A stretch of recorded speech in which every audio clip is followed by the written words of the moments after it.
أعوذ بالله من الشيطان الرجيم فتقبلها ربها بقبول حسن وأنبتها نباتا حسنا وكفلها زكريا كلما دخل عليها زكريا المحراب وجد عندها رزقا قال يا مريم أنى لك هذا قالت هو من عند الله إن الله يرزق من يشاء بغير حساب هنالك دعا زكريا ربه قال رب هب لي من لدنك ذرية طيبة إنك سميع الدعاء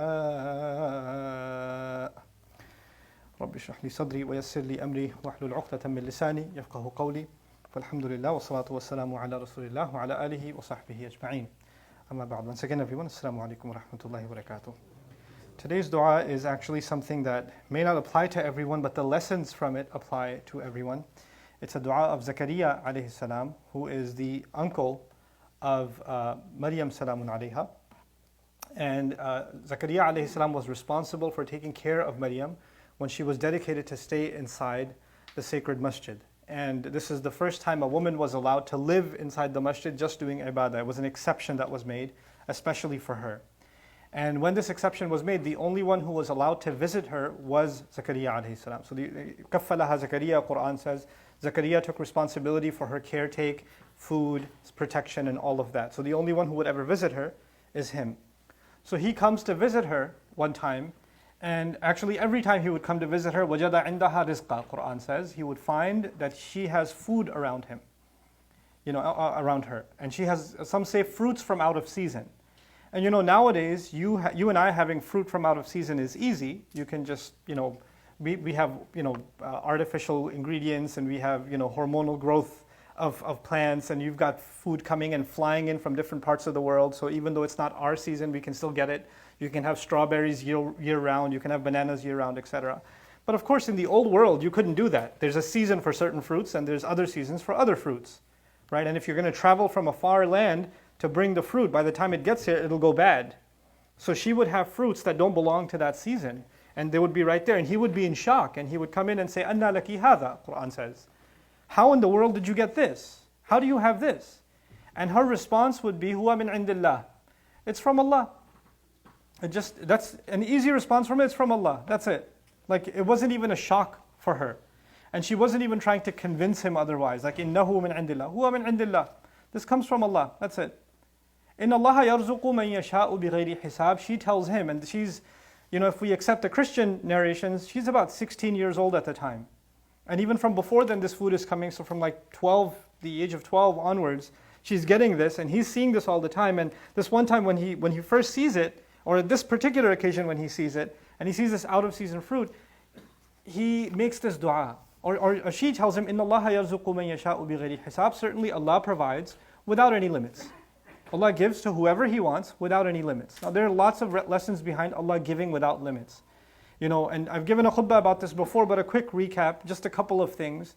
One, if I was to give you, I would first check my account and see how much do I have before I give. So I would count first. How much can I give and how much do I have left? That's hisab also. Allah doesn't do that from His treasures. His treasures are endless. He doesn't look at what's there and what's left before considering what to give and what not to give. That's one of the meanings of bighayri hisab. Hisab also means muhasaba, meaning nobody questions Allah. Why did you give? Why didn't you give? How come you gave this one this much? How come you gave that one that much? Nobody can question Allah. So when bighayri hisab also means we don't question who Allah gives and who He doesn't give.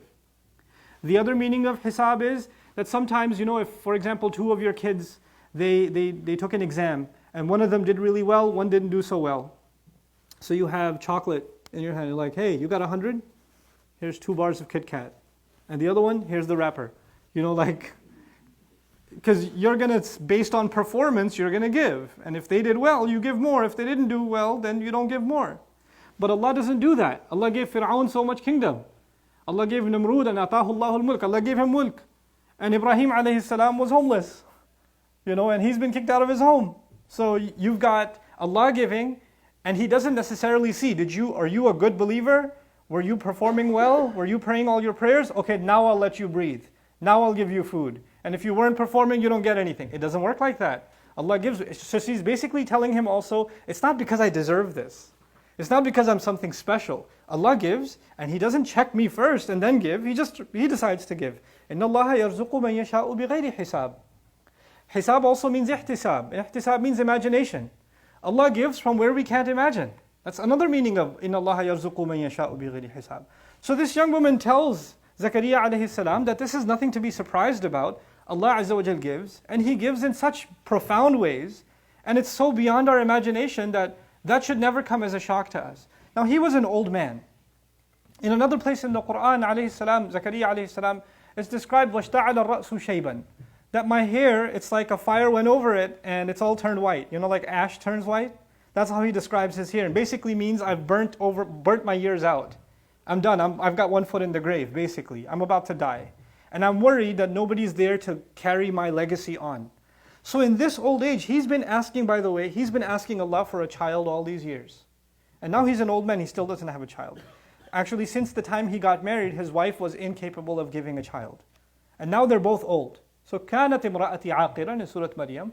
My wife has always been barren. It's not like she became incapable of having a baby when she became an old woman, that's obvious. But even when she was young, she couldn't have a baby. That was her case. So he's never been able to conceive a child with her.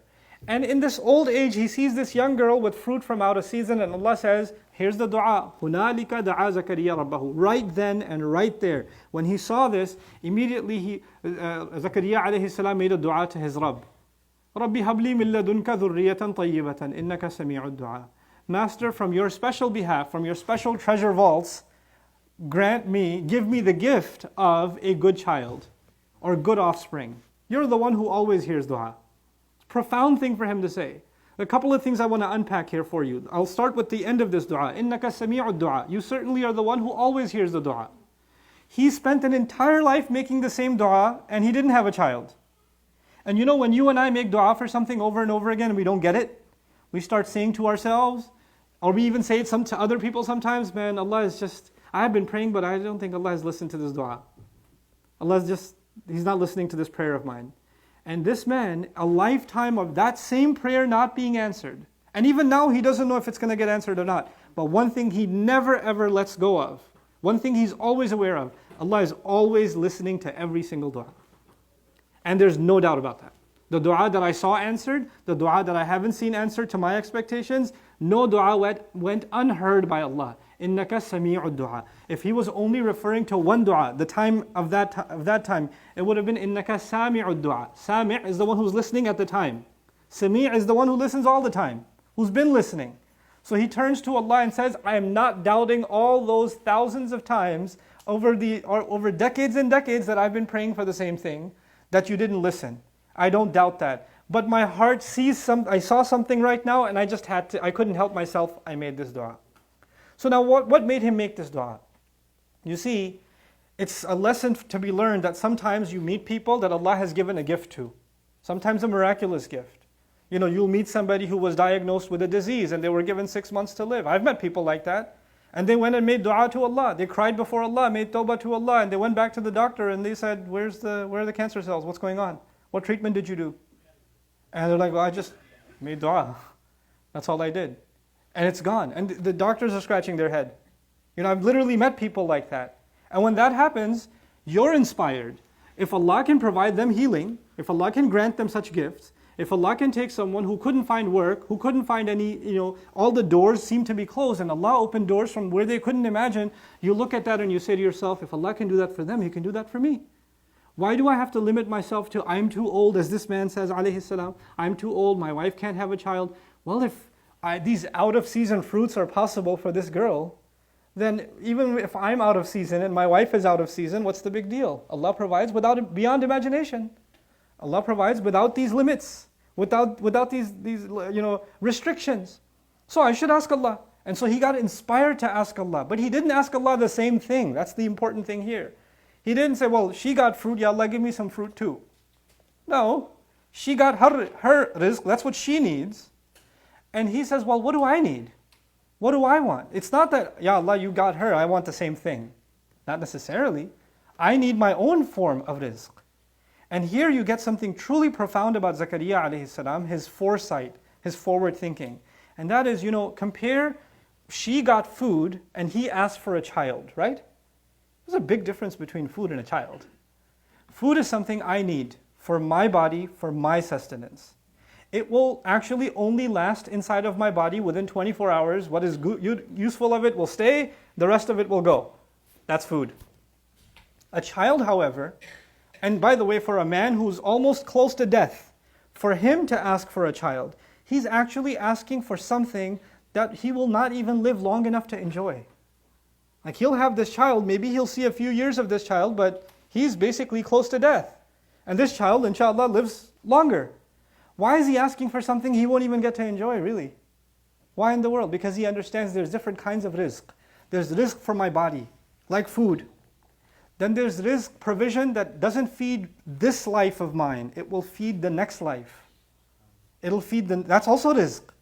And I will die, but this child of mine, see, he didn't just ask for a child, he said, ذُرِّيَّةً طَيِّبَةً, a good, pure child. A good, pure child that has been purified especially by you, Ya Allah. So at this old age, he's not just asking for a baby, he's saying, Ya Allah, give me a baby that's going to be good. That's going to leave a good legacy behind. So whatever good deeds this child does, it's going to actually become rizq for the father. Because even if the father's not in this world anymore, he's being provided for by that child. What a profound thing to say. And that teaches us actually that there's two kinds of rizq. There's the kind of provision that you and I ask for that we need right now. Some of you need a job. Some of you need, healing from a sickness that you're going through. Some of you need relief from some other people that are hurting you. You need all kinds of things that you are in immediate need of right now. That's the kind of rizq. But there's another kind of rizq. The kind of rizq that will live on in your favor even when you're not around. That's the only kind of savings that we can take with us, you see. You can have a lot of money in your bank account and you die, and maybe that money is being invested and the money is growing and the stock you invested in or whatever took off and now it's 100 times worth more than it was. It doesn't matter for you. You're gone. You're under the ground. It doesn't make any difference anymore. The property you bought, its value went up. So what? You're actually deteriorating in the ground. But there are some things that you can invest in as your provision that even when you and I are under the ground, they're actually still growing for us. And that's the kind of rizq we should ask Allah for too. We're learning from this, the lesson from this dua of Zechariah alayhi salam in ayah number 38 of this surah is actually this is a gift from Allah. That the gift from Allah, Ya Allah, give me something. And it may be a child, in the case that we have children, that our children become not just dhurriya, they're already dhurriya, they become dhurriya tayyiba. They become good children, children that carry our legacy. And if we don't have children, that Allah give us the gift of allowing to make the kinds of investments, the kinds of deeds that will carry good forward, even when we're gone. This is why somebody gives sincere charity to a masjid, or helps build a school, or helps take care of, sponsors a teacher or something like that, because the good they do will actually perpetuate and will, serve other good and other good and other good, even when they're gone, you see.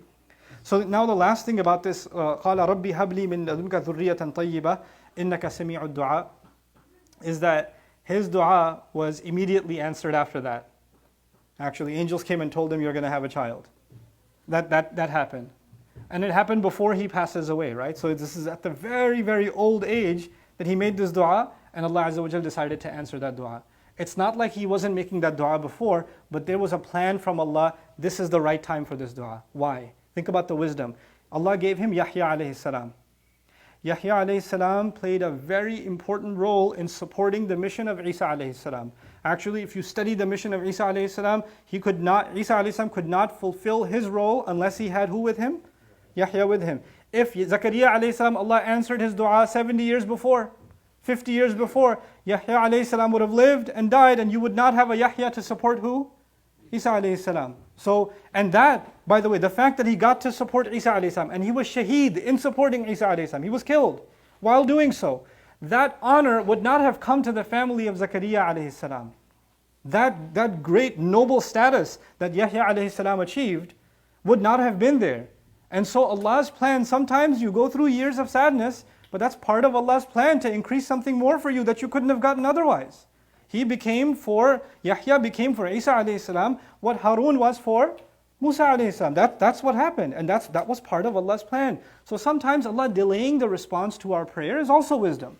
It's wisdom I can't understand because I want things right away. But we don't ever lose hope in the prayers of with Allah, and we don't ever decide, well, I've been asking for 2 years, Allah didn't answer, clearly this dua is not valid, or Allah is not interested in answering this one, so I'm going to stop asking. If it's a valid thing you need, and it's a valid thing you want to ask for, you keep on asking. You don't decide when the best time is for the relief to come, or for the response to come. Just ponder over this. 2 children were separated from their parents. Yusuf alayhi salam was separated from his father. Musa alayhi salam was separated from his mother. Musa alayhi salam was reunited with his mother. They both made dua to Allah to be reunited. Musa alayhi salam was back with his mother within a few hours. Yusuf alayhi salam was back with his father many years later. Same dua. And both good people. Both good people. Some people say, my dua is not being answered because I'm not a good person. Don't blame yourself so easily. That's the schedule and the wisdom of Allah when He decides to answer a prayer. May Allah Azza wa Jal grant all of us righteous children that become a continued sadaqah jariyah for us, and that we actually internalize that the most important thing actually for our children is that they lead good lives. Their education, their food, their careers, their marriages, all of that stuff is important, but nothing is as important as them becoming good people. May Allah Azza wa Jal grant us the ability to raise good children, and may Allah Azza wa Jal protect them from all kinds of evil. Barakallahu li wa lakum. Wassalamu alaikum wa rahmatullahi ta'ala wa barakatuh.